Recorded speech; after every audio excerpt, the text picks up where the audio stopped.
আমরা ধারণা তার লাশটা মাইরাই না, তার দুষ্কৃতিকারী দরাসার বাইরে তাহার কারণে মসজিদে মনে করছে ইমাম মুয়াজ্জিন বিদেশি, তার দায়িত্ব সাফাই দিলাম। আসলে তো ইমাম মুয়াজ্জিন আমরা এই মসজিদে যে কোনো ইমাম মুয়াজ্জিন নিয়োগ করুক, তার অনেক যাচাই বাছাই করা হয়। আসসালামু আলাইকুম সম্মানিত দর্শক মণ্ডলী, দেশ ও প্রবাস থেকে কাছে ও দূরে, দেশের দূর দূরান্ত থেকে যারা ঠিক এই মুহূর্তে আমার এই ভিডিওটি প্লে করেছেন, সকলকে জানাই আন্তরিক শুভেচ্ছা ও অভিনন্দন। সম্মানিত দর্শক মণ্ডলী, ব্রাহ্মণবাড়িয়ার ছোট্ট শিশু ময়না আক্তারকে যারা হত্যা করেছিল, এই বিষয়টি নিয়ে কিন্তু ইদানিং নেট দুনিয়ায় তোলপাড় সৃষ্টি করে দিয়েছে। প্রিয় দর্শক মণ্ডলী, এই বিষয়ে তদন্ত করে আর নতুন কিছু তথ্য বেরিয়ে এসেছে, যা দেখলে রীতিমতো চমকে যাবেন। আজকের এই ভিডিওটি খুবই গুরুত্বপূর্ণ, না টেনে শেষ পর্যন্ত দেখবেন। তার আগে ছোট্ট একটি রিকোয়েস্ট, আপনি যদি আমাদের এই চ্যানেলে নতুন হয়ে থাকেন তাহলে অবশ্যই চ্যানেলটিকে সাবস্ক্রাইব করে পাশে থাকা বেল আইকনটি অন করে দিন। প্রিয় দর্শক, তাহলে চলুন কথা না বাড়িয়ে একটি লাইক করে দেখতে থাকুন সম্পূর্ণ ভিডিওটি।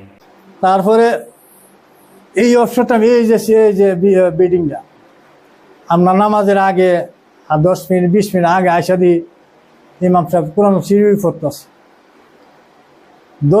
2 মিনিট 5 মিনিট আমরা দিই না যে তাই কোরআন পড়া ছাড়া বা কোরআন তাই হাতও না। আজানের নামাজের টাইম এসে 2 মিনিট আগে তাই না নামাজ পড়াইছে। এত চরিত্র আল্লাহ, আমরা মনে করি বর্তমান যুগে ইমাম সাহেব ফেরেশতা, কারণ সার দোকানে কোনো আড্ডা নাই। তাইনের নামাজ পড়ান, কোরআন শরীফ পড়ুন, তাইনের ডিউটি আমরা দেখছি। কিছু ডিউটি আছে, টিও করছে, টিউশনি করছে কিছু, এর ভিতরে অন্য কোনো কথাবার্তা ওনার মুখ আমরা শুনি না। এমন লোককে আল্লাহ এত একটা আযাব ফালাইছে। আমরা সব সময় ইমাম মুয়াজ্জিন লেগে দোয়া করতেছি, প্রত্যেক দিন দোয়া করি আল্লাহ জানে ইমাম মুয়াজ্জিন আমরা জানি নির্দোষ, তারা কোনো দোষ নেই, তাড়াতাড়ি এই কাজ হইতে পারে না, এটা অসম্ভবের বাইরে। আমরা খুবই দোয়া করতেছি। আর এই যে এমন একটা মাসুম বাচ্চারে হত্যা করলো, যে নরপশুর এমন বিচার হোক, সারা বিশ্বে এই ঘটনাটা ছড়িয়ে গেছে, সারা বিশ্বে মানুষ দেখতে পাচ্ছে এমন একটা মাসুম বাচ্চারে নির্মমভাবে হত্যা করলো। আমরা চাই দুষ্কৃতির এমন বিচার হোক, সারা বিশ্বে যেন সন্তুষ্ট হয় বিচার দিকটা, আমরা দাবি হইল এইটা। আচ্ছা, এই ঘটনার পর থেকে প্রতিদিন কি অনেক সাংবাদিক? জি, সাংবাদিক আসতে আছে, আইন শৃঙ্খলা বাহিনী, পিপিআই, আমরা সরেল থানার স্টাফ তো ডিলি, কালকেও তো এসার মাগরিব পড়ে গেছে থানার স্টাফ, তারা তো যথেষ্ট চেষ্টা করতেছে। হ্যাঁ, কুমিল্লা তো আসে তদন্ত করে গেছে, যথেষ্ট চেষ্টা করতেছে। আল্লাহ যদি তারে সূক্ষ্ম জ্ঞান দান করুক, অতি তাড়াতাড়ি দুষ্কৃতি ধরা পড়ুক। আমরা বিচারটা দেখতে চাই, আমরা পবিত্র মসজিদকে নাপাক করছে, আমরা এই বিচারটা তাড়াতাড়ি আমরা দেখতে চাই। মসজিদের নিচতলা থেকে দোতলায় কিভাবে লাশ গেল, আপনার কাছে কি মনে হয়? আর জীবনে এরকম শুনছেন ঘটনা? না, এই ধরনের এমন ঘটনা, এমন দুর্ঘটনা, আমি না, সারা বাংলাদেশের মানুষ এটা কল্পনা করতে পারবো না। এইভাবে দুর্ঘটনা কিভাবে ঘটাইলো, এটা একটা অলৌকিক ঘটনা। কেমন নরপশু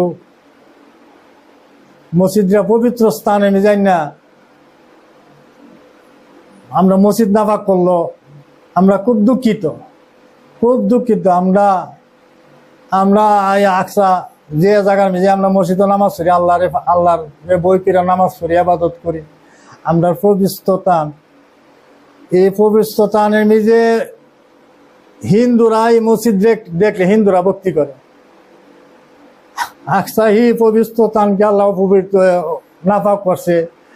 আমরা শীঘ্রই বিচার চাই, আইন শৃঙ্খলা বাহিনীর আরো তারা সূক্ষ্মভাবে তদন্ত করুক, দূরত্ব তাড়াতাড়ি, যত তাড়াতাড়ি এই বিচার সমাধান করতে সব জাতি আমরা খুশি। আমরা কলঙ্কি, আকসা কলঙ্কি, আমরা মসজিদ কলঙ্কি, আমরা এই মর্মাহত এই দুর্ঘটনায়। আচ্ছা, আমি আরেকটা কথা বলবো, যদি অপরাধী আজকে হোক কালকে হোক ধরা পড়বে। জি, আল্লাহ তখন আমি একটা জিনিস বলবো আপনাদেরকে, আপনারাও এটার একটা অ্যাকশন নিবেন যে মসজিদের একটা এরকম বদনাম আইন দুর্ঘটনা তো আইনের গতিতে চলবে, জি জি যখন প্রকাশ পাবে, এখন জি। তো আর প্রকাশ পাচ্ছে না, না, এখন না, কেউ জানে না। জি। সোশ্যাল মিডিয়ায় বিভিন্ন কথা চলছে, এগুলো নিয়ে কি বলবেন? বিভিন্ন ধরনের মন্তব্য করতেছে অনেকে। জি, বিভিন্ন মন্তব্য করতেছে যে হয়তো ইমাম সাহেব ইমাম মাদের ধরে নিছে তারারও সন্দেহ করতেছে।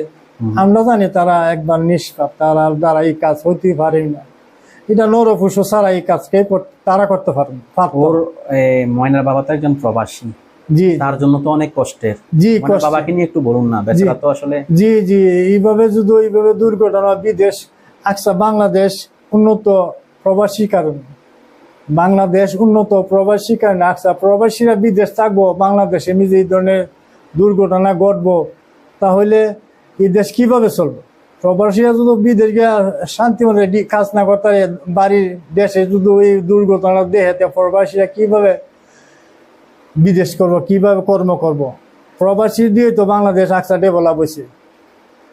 ময়না তো খুন হলো, অনেক কষ্ট নিয়ে চলে গেল, অনেক কষ্ট নিয়ে চলে গেল। কোনো অলৌকিক কিছু দেখেছেন কবরে? আপনারা তো মসজিদের পাশে কবর, জি, জি, জি। কিছু দেখছেন? অলৌকিক কিছু দেখছেন? না না, অলৌকিক কোনো দেখিনি আমরা, অলৌকিক কোনো ঘটনা দেখিনি। প্রতিদিন মানুষ আসে কবর জিয়ারত করার জন্য? জি জি আসে, আসে মানুষ আসে, মানুষকে আমি কবরও জিয়ারত করে দাম, দোয়া করে আল্লাহ জানে নরপুষের বিচার হোক অতি তাড়াতাড়ি, আর মনের আল্লাহ মাফ করে, আর মনের মা বাপে অনেকে ময়নার পরিবারের দিকে আঙ্গুল তুলছে, এটা নিয়ে কি বলবেন? মাকে দোষারোপ করছে, চাচাদের দোষারোপ করছে, এগুলো অনেকে প্রচার করছে, এগুলো নিয়ে কি বলবেন? এটা আমরা এই এলাকাতে পড়েছি, এমন কোন দুর্ঘটনা ঘটে না বা শুনিও না যে তার দ্বারা কাম হতে পারে। আসলে এটা একটা রহস্য, এটা একটা রহস্য। জি, এটা একটা রহস্য। আপনি চান না এলাকাবাসী হিসাবে অতি দ্রুত এটার সমাধান হয়ে যাক? আল্লাহ সমাধান করে, আল্লাহ সমাধান করে। আইন শৃঙ্খলা বাহিনী আসলে কি বলে? ওনাদের কি মানে কারোর সাথে শেয়ার করে, বলে যে মানে ওনার মা ফ্যামিলির সাথে, মানে ময়নার ফ্যামিলির সাথে শেয়ার করে যে এই পর্যায়ে আছে, বা কি শুনেন মানে কি অপরাধীর ব্যাপারে?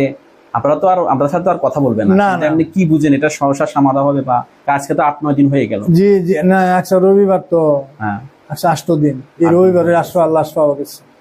প্রিয় দর্শক মণ্ডলী, আশা করি সম্পূর্ণ ভিডিও দেখে আসলেন। ভিডিওতে যে বিষয়গুলো দেখলেন, ময়নাকে নিয়ে যে চাঞ্চল্যকর তথ্য আপনারা দেখেছেন, ইতিমধ্যেই বিষয়গুলো শুনেছেন।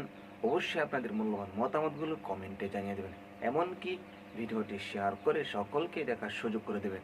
তো আজকের মতো এখানেই বিদায় নিচ্ছি, আবার দেখা হচ্ছে অন্য ভিডিওতে। সেই পর্যন্ত সকলে ভালো থাকুন, সুস্থ থাকুন। আসসালামু আলাইকুম ওয়া রাহমাতুল্লাহ।